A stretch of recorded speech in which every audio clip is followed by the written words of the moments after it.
Hey there, Clashers, welcome back. And I've actually got a sneak peek video today, one that you guys actually may or may not have seen yet. So this morning, say 4 hours ago from right now, Darien released a sneak peek for the upcoming update. And basically it's just balance changes, but there are some pretty important things in these balance changes that are going to change the game. So we're going to go ahead and start from the top, and I'm sure as you've seen from the title of the video, eventually we're going to get the one that I think is game changing. But anyway, let me throw up some replays in the background while I talk about this and go down through the list.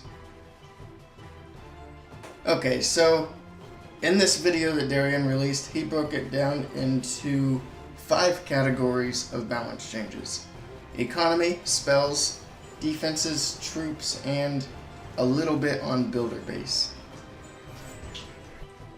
Alright, so starting with economy, first of all they wanted to buff wall rings. Everybody knows that as they are now, they're useless. So what they're doing with wall rings is, first of all, the cost is reduced.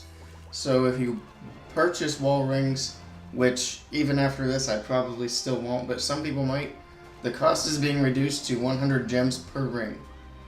And they're changing so that each ring is going to be the equivalent of 1 million in resources.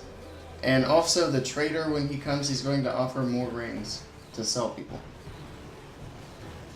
Now, with the subject of walls, they're also reducing the wall cost from levels 5 through 11. And the amount that's being reduced is different per level, obviously. But at level 11, the cost is being reduced by 1 million per wall. And storage capacities are being increased. I'm pretty sure he said it was across the board. And at Town Hall 11, for example, you're going to be able to hold 12 million of the gold or elixir. And then you're being increased to 240,000 dark elixir. The treasury has been increased, the capacity across all levels. He said that the star bonus across all leagues has been increased dramatically. And they're also going to do a war loot increase. So basically the bonus you get after a war has been increased. So right now if you win a war, you get 600% of your war loot. And that's being increased to 700%. When you lose, it's going from 180 to 300%, and for a draw, it's going from 240 to 350. So pretty good stuff there. Now let's move on to spells.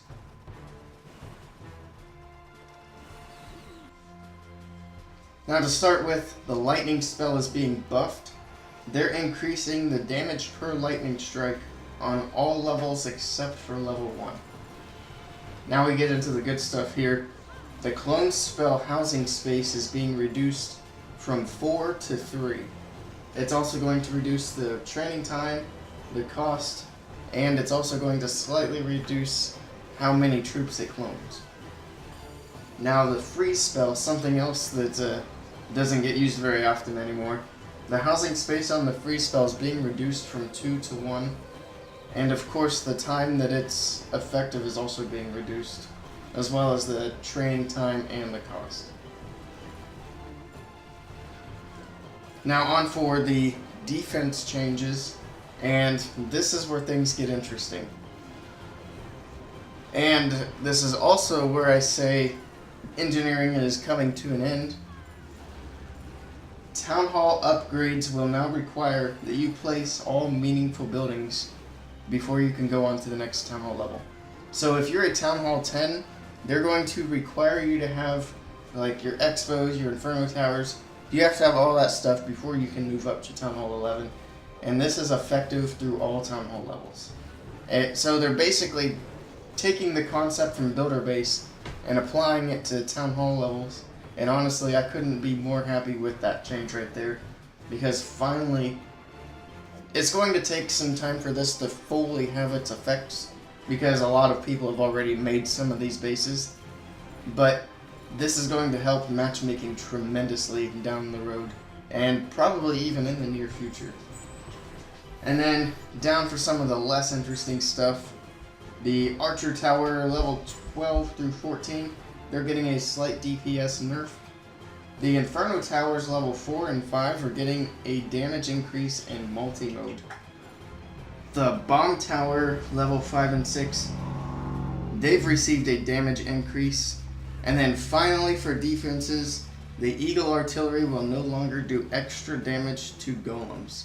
So the Eagle Artillery will not have golems as their preferred target anymore.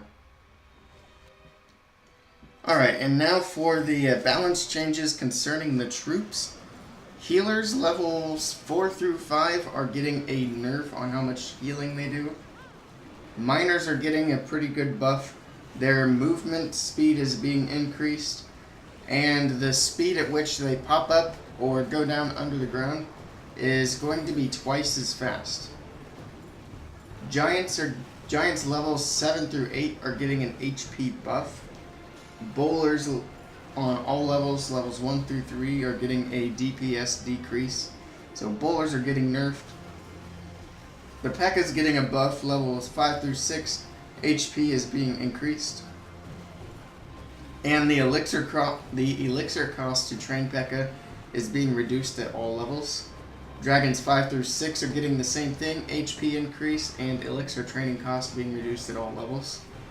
Witches, HP, and DPS are both being increased. And as you see there on our Discord, what I'm telling you guys has just been posted. Anyway, the witches, not only is their HP and DPS being buffed, but they're also being changed to where they only spawn 4 skeletons at all levels. So level 1 witch will spawn 4 skeletons instead of 3.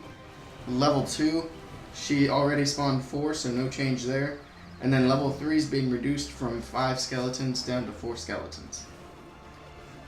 Alright, and that's pretty much it, except for Builder Base, and there are just a few things for Builder Base. So Builder Base 8 is getting 20 wall pieces, which I believe is 4 sections. And then the Super P.E.K.K.A is getting a nerf on its explosion upon death at all levels. So that is it for this sneak peek. Very interesting stuff here. Excited to see some of these changes coming to the game. A couple of the others I'm less excited about. Hopefully we'll get some more information on this update soon. There have been mentions of siege machines, siege workshop. I'm excited to see exactly what the functionality of that will be. Of course, we know there's a new troop coming, ready to see what that is. And I don't have access to the developer build, so my sneak peeks are not nearly as fast as some of these other bigger YouTubers, but I'm still going to do my best to cover them, give my thoughts and opinions and all that. So be sure to click that subscribe button. Thank you guys for stopping by. I'll see you all next time.